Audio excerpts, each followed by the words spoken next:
পানির স্রোতে যখন তোমাকে ঠেলে অন্যদিকে নিয়ে যায়, তখন কিন্তু তোমাকে আল্লাহ স্রোতের ধাক্কায় দুই হাত এদিকে সরে যায়, আবার চেষ্টা করতে হবে, আবার বইটা ধরে এবার একটু উল্টো মোড়া দিতে হবে নাকি? এখন আর সামনে যাওয়ার দরকার নাই, এখন আমাকে সে আগের লাইন ধরার জন্য একটু ডাইনের দিকে আসতে হবে। ও আল্লাহর বান্দা, চেষ্টা করতে থাকো গো, চেষ্টা করতে করতে আলহামদুলিল্লাহ এক সময় তুমি তোমার গন্তব্যে পৌঁছে যাবা, কথা ঠিক কিনা?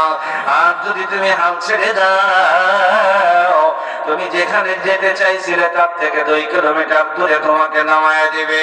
ও ইমানদার বন্ধু, নামাজি বাদল, খবরদার,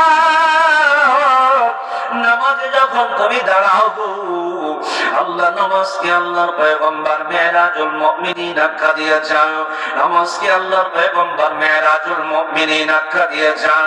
আল্লাহ ডাক দিয়া বলেন, ইন্নাস সালাতা তানহা আনিল ফাহশাই ওয়াল মুনকার।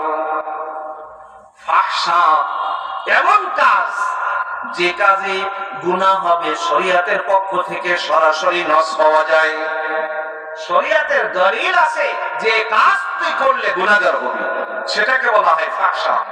আল মুনকার এটাও শরীয়তে নিষিদ্ধ।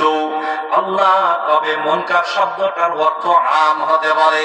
বন্ধু, কিছু মুনকার আছে শরীয়তে শরিয়া কর্তৃক নিকৃষ্ট কি বাধা প্রদান করা হয়েছে, কিছু মুনকার এমন আছে শরিয়া কর্তৃক এরকম নির্দেশনা আছে করতে পারবা না। আবার কিছু মুনকার এমন আছে শরিয়ত নিষেধ করে নাই, শরিয়ত নিষেধ করে নাই, কিন্তু ভদ্র সমাজ সেটাকে ভালো নজরে দেখে না, আছে কিনা? কিছু মুনকার